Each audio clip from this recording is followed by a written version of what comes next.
I'm Ann Margaret. I'm one of the educators with Janome Canada. Some of you may know me as Ann Stitcher from our blog posts on Janome Life. Today I'm going to be talking to you about the Janome Sewist 721 sewing machine. It is a fabulous, small, lightweight, versatile sewing machine which is great for retreats or those weekends away with your friends. Now I know as soon as you get your sewing machine home, you're excited, you want to start sewing. I'm going to put a damper on that and say go grab the manual. The reason I say that is the manual holds all sorts of information that is really, really important. From how to use your sewing machine to what the capabilities are, to troubleshooting with the machine, to just basically what your sewing machine can do. So when you get it home, pull out your accessories and pull out your feet. So first off, the sewing machine comes with this foot, which is called the zigzag foot, but it's also a straight stitch sewing foot. It comes on the sewing machine. It comes with a zipper foot, blind hem foot, and two buttonhole feet. This one and the sliding buttonhole foot. Now you may be wondering why it's got two buttonhole feet, and I will explain that in a separate video on buttons and buttonholes. So when you go to thread your sewing machine comes with two spool caps. So there's a large one and a small one. And it is very important to use the right one when you are sewing because it will aid in keeping your tension where it needs to be. So I'm going to turn the camera around and we can see the sewing machine, and I will show you as an overview what the sewing machine has to offer. So here's the Sewist 721. So first off I'm going to show you is this dial here, which is the stitch pattern selector dial, and you turn that so that you can do all of the stitches up here. Okay, now very important, do not turn that dial if your needle position is in the down position, because when you turn it, it may need to move some of the needle position to start the right stitch, and if you do that, it could bend or break your needle, which could also set your timing off, and you don't want to do that because downtime is not sewing time. This other dial here is the stitch length adjusting dial, and the higher the number, the longer your stitch is going to be.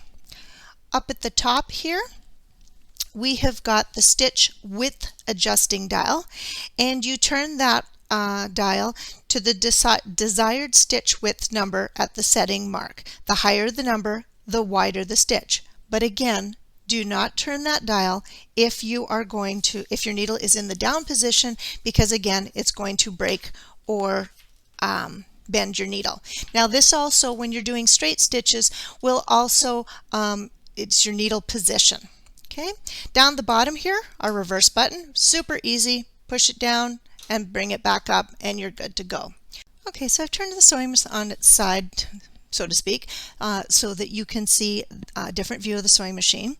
So right here we have got our foot pressure dial, and you turn that dial to adjust the foot pressure, just like it sounds.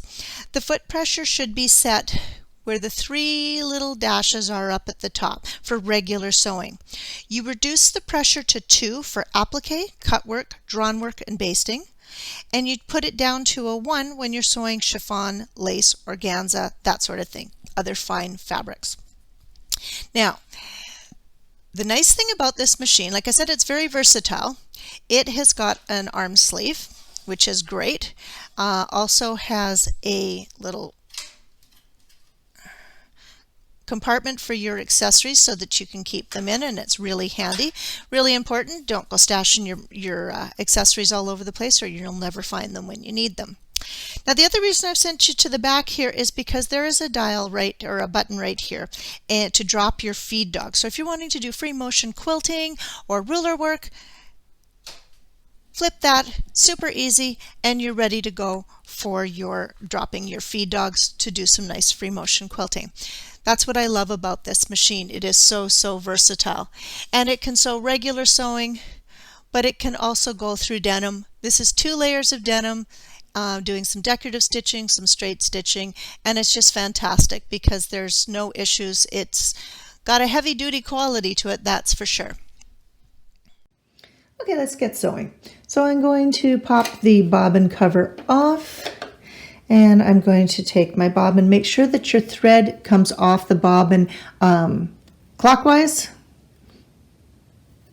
and it forms the letter P. And just pop it in, and then there's a little notch there. Just go under the notch and to the back. And now I'm going to grab my thread, and I'm going to make sure that my thread comes off the spool away from the little notch to wind up to keep things organized and safe in your drawer so things don't all unwind.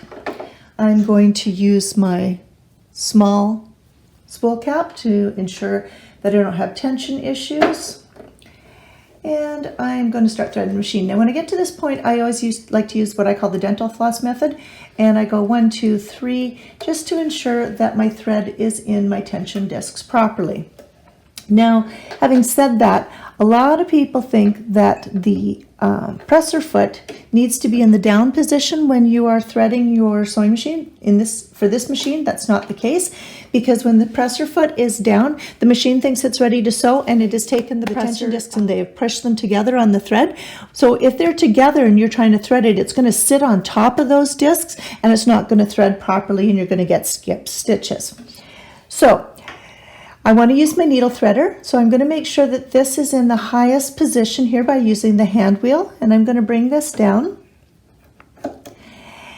And the reason that we have it in the highest position is that is the optimum position for it to be match up with the needle threader, because if you don't, you could bend or break your needle threader and possibly throw out your timing. It's just not a good thing. So you want to, and I like my needle threader to work. So go under this hook and under this hook, and then just release gently, holding the thread so that it's, and let go, and there we have it. Now, to thread to get the bobbin up, turn the wheel towards you, and it will catch, and you just pull it up. And another habit I like to always get into is I take both and throw them to the back, put my cover back on, and now I'm ready to sew. So now I'm going to show you how easy it is to change the foot on a Janome Sewist 721. First off, I'm going to ensure that the needle's in the highest position so that it's out of the way. I'm going to raise the presser foot, and notice in the back there is this black little lever. I'm just going to push it, and it releases the foot. Now, you'll notice that there is a hook here, and on each of the feet is a bar. And I'm going to align the bar with the hook and put my presser foot down, and the foot's attached. Now you're ready to sew. We also have 3 positions for the presser foot. There's the down position, the up position, but we got a bonus one, and the extra. And that extra allows you, if you're working on a quilt with that really fat batting, the fluffy batting that makes quilts all poofy, that's a great feature so that you can slip it on all your fabric underneath there, and you're good to go.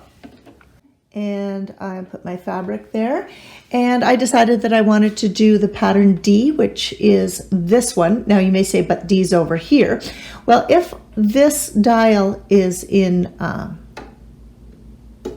way, that position, then that D will work. But I want the dark one, so I flip this up so that it's got the dark up here, and I've got D, and we're ready to go.